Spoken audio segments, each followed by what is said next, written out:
क्या आप जानते हैं, घर में रखी सिर्फ 3 साधारण दिखने वाली चीजें आपकी बरकत, शांति और सुख को बिल्कुल चुपचाप खा जाती हैं।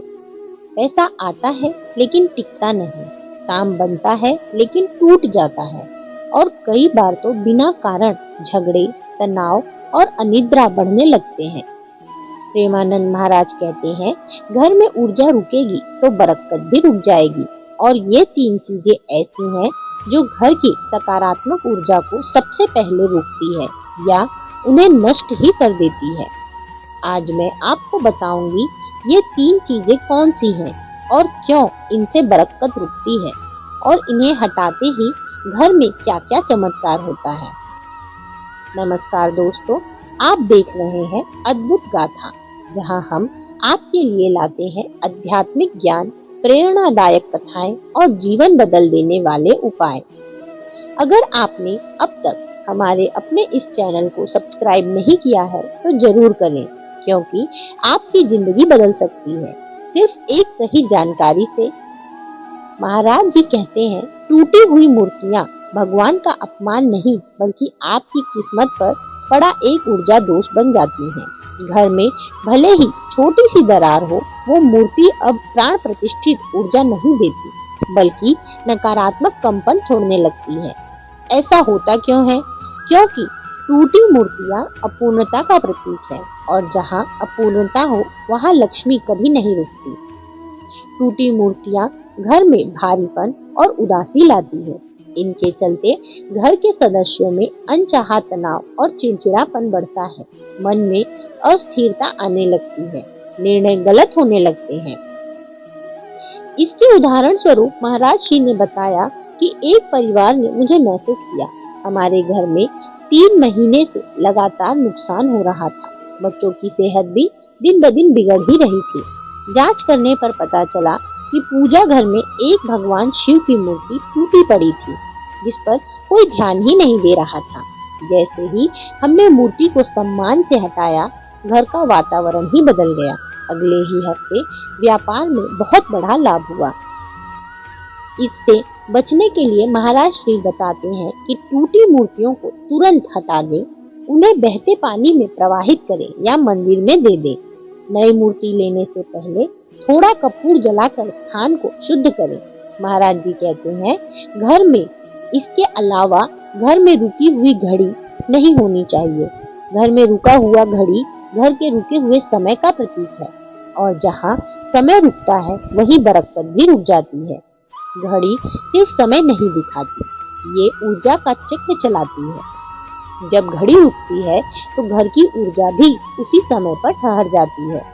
इसका क्या प्रभाव पड़ता है, इसके विषय में महाराज श्री कहते हैं कि कार्य बनते बनते रुक जाते हैं, अचानक आर्थिक ठहराव आ जाता है, दिमाग सुस्त और थका थका रहता है, प्लानिंग सारी फेल होने लगती है। एक युवक कहता है, मैं मेहनत तो बहुत करता हूँ पर कमाई कभी आगे नहीं बढ़ती। जब घर को देखा गया तो पता चला कि दीवार पर लगी घड़ी पिछले 6 महीनों से बंद थी, वो बस यूं ही टंगी रही थी।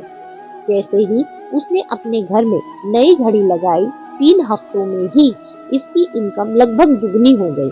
उसके घर में ऊर्जा का प्रवाह हो गया। इसलिए ऊर्जा का प्रवाह कभी मजाक नहीं होता। इससे बचने के लिए महाराज श्री बताते हैं कि घर में कोई भी बंद घड़ी ना रखें, खराब घड़ी को तुरंत ठीक करवाएं या फिर उसे बाहर निकाल दें। सबसे जरूरी, मुख्य हॉल या ड्राइंग रूम में चलती घड़ी लगाना सबसे शुभ माना जाता है। घड़ी की टिक टिक की आवाज ऊर्जा का निरंतर प्रवाह है। महाराज जी बार बार कहते हैं कि जहाँ कचरा जमा होता है वहाँ लक्ष्मी कभी नहीं रुकती। ऐसे होने से माता लक्ष्मी रुष्ट हो जाती है। इसलिए पुरानी बेकार वस्तुएं घर में स्टक एनर्जी बनाती है। ये वस्तुएं धीरे धीरे घर की सकारात्मक शक्ति को खा जाती है और नकारात्मकता को बढ़ावा देती है। इसके प्रभाव स्वरूप आपके बिजनेस में रुकावट, दिमाग भारी, रिश्तों में तनाव, घर में अनावश्यक बहस और अनावश्यक खर्च बढ़ने लगता है। एक छोटी सी कहानी महाराज श्री इसके विषय में बताते हैं कि एक माँ ने बताया, मेरी बेटी हर समय गुस्सा करती थी। पढ़ाई में भी मन नहीं लगता था। इसका कारण क्या था? जब जाना गया तो उसके कमरे में पुराने खिलौने, पुराने कपड़े, टूटे बैग सब कुछ जमा थे। जैसे ही उसे हटाया गया, बच्चे की एनर्जी ही बदल गई। वो पढ़ाई में टॉप करने लगी। उसका मन अब शांत और बहुत ही खुशनुमा रहने लगा। ऐसी समस्या से बचने के लिए महाराज जी बताते हैं कि हर महीने कम से कम 30 मिनट का कचरा शुद्धि समय जरूर रखें। बेकार की चीजें दान कर दे। हो सकता है जो चीजें आपके लिए उपयोगी ना हो वह किसी और के काम आ जाए। टूटे प्लास्टिक, पुराने पेपर, खराब इलेक्ट्रॉनिक्स निकाल दें। जितना कम उतनी अधिक सकारात्मक ऊर्जा। यही इसका मेन मोटो है। दोस्तों, अगर आपको आज की वीडियो अच्छी लग रही हो तो दिल से लाइक करें। आपके एक लाइक से हमें नई प्रेरणा मिलती है। आज आपने जाना कि घर में रखी सिर्फ 3 चीजें जो बहुत ही मामूली है, टूटी मूर्तियां, बंद घड़ी और पुरानी बेकार वस्तुएं किस तरह आपकी बरकत को रोक सकती हैं। प्रेमानंद महाराज कहते हैं कि घर स्वच्छ रहेगा, मन स्वच्छ रहेगा और मन स्वच्छ रहेगा तो लक्ष्मी माता स्वयं आकर बैठ जाएगी। तो दोस्तों, यह थी आज की दिव्य और अद्भुत ज्ञान। अगर आपको यह वीडियो पसंद आई है तो एक लाइक करें, कमेंट करके बताएं और चैनल अद्भुत गाथा को सब्सक्राइब करना ना भूलें। जल्दी ही मिलते हैं ऐसी ही नई जानकारी, नई कथा और नए विषय के साथ। तब तक के लिए जय श्री कृष्णा, जय श्री राधे।